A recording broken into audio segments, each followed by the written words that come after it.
मुझे समझाना था तो बहुत थोड़ा सा मुश्किल है, क्योंकि अगर मुझे 8 9 10th में समझाना है तो क्या रहेगा कि मतलब उस लेवल पे ये जो कॉन्सेप्ट ऑफ मतलब क्या बोलते हैं S P orbital D orbital नहीं होता। तो हम थोड़ा सा छोटा छोटा ही इसको मतलब एक ओवरव्यू में बताएंगे कैसे उसको फिल करते हैं। तो थोड़ा कॉम्प्लिकेटेड है, बट हम इसको समझाने की कोशिश करते हैं। तो प्लीज लाइक करिए, कमेंट करिए, शेयर करिए, सब्सक्राइब करिए और प्रोफेसर केमिस्ट्री की वीडियोस को अपना सपोर्ट दीजिए।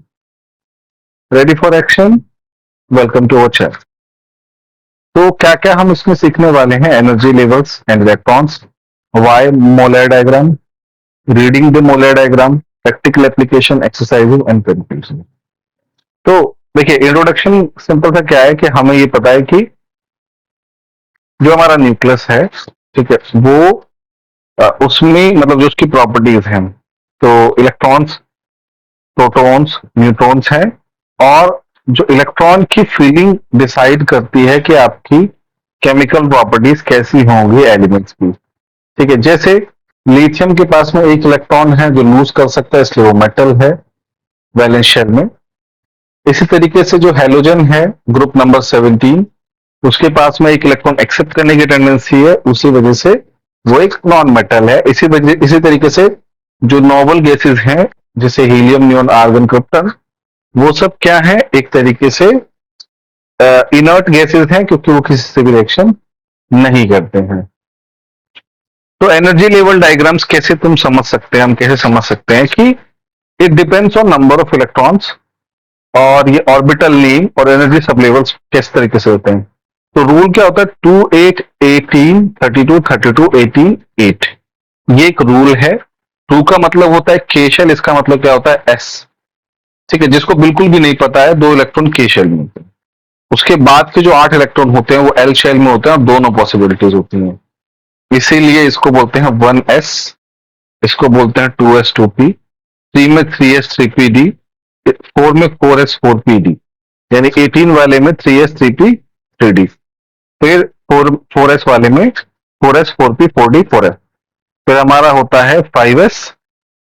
तो K L M N O P Q, K L M N O P Q, 2 8 18 32 32 18 8, इस तरीके से ये भरता है। अगर देखिए इसमें अगर आप याद कर सकते हैं तो 2 8 18 32, फिर 32, फिर 18, फिर 8, तो इस तरीके से आप याद कर सकते हैं।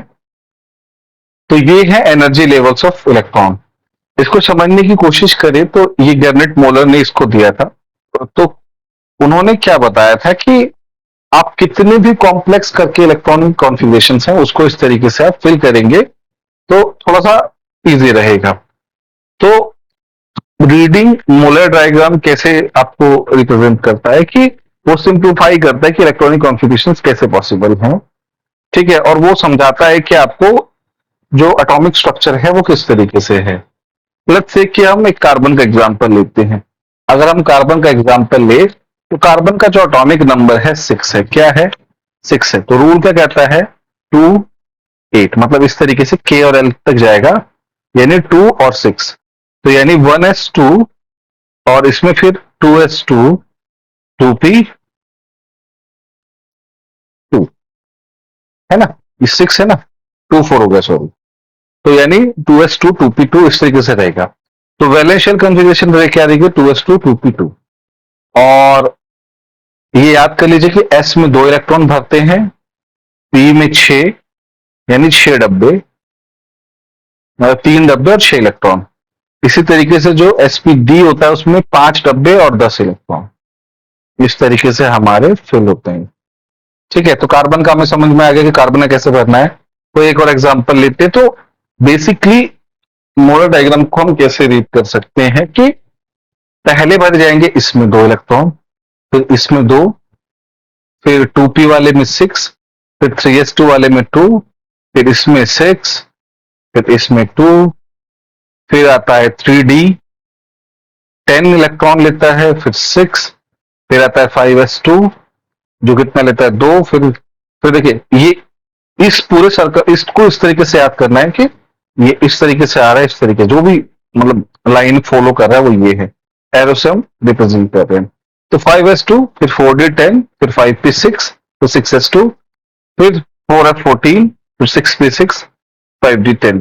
और तरीका क्या है, 1s, 2s, 2p, 3s, 3p, 4s, 4p, 4s, 3d, 4p। ठीक है, तो इस तरीके से मोलर डायग्राम को रीड करते हैं। ठीक है, तो अगर कार्बन को और थोड़ा सा देखने की कोशिश करेंगे तो एटॉमिक सिंबल कितना है, इसका एटॉमिक सिंबल सी है और एटॉमिक नंबर कितना है, 6 है। तो 6 इलेक्ट्रॉन है, 1 2 3 4 5 6। तो 2 इलेक्ट्रॉन किस में रहेंगे, के शेल में, यानी एस इलेक्ट्रॉन, और एल में कितने रहेंगे, sp, यानी 2s2, 2p।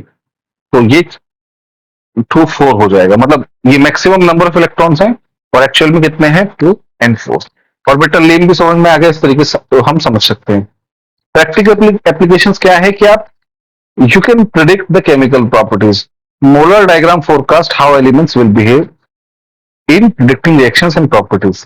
Designing specific material, आपको मोलर डायग्राम पता है तो आप बता सकते हो कि कौन सा एलिमेंट आपको किसी कंपाउंड में डालना चाहिए ताकि उसकी प्रॉपर्टी मॉडिफाई कर सके। स्टडी ऑफ पीरियोडिक टेम्स, देखिए क्या है कि मैं ये चीज समझा चुका हूं कि लिथियम, सोडियम, पोटेशियम, रुबेरियम, सीजियम एक ही जैसा बिहेव करते हैं। ये क्या है, सब मेटल्स है। वो किस लिए पॉसिबल है, क्योंकि इसमें पीरियोडिक ट्रेन्स हैं। क्यों, क्योंकि इनकी कॉन्फ़िगरेशन क्या है, ns1, सबके पास में वैलेंस शेल में एक इलेक्ट्रॉन है। ठीक है, तो ये हो गया। उसके बाद में लेट्स से कि हम कुछ एलिमेंट्स लेते हैं, ये आप लिखना भी चाहिए आपको।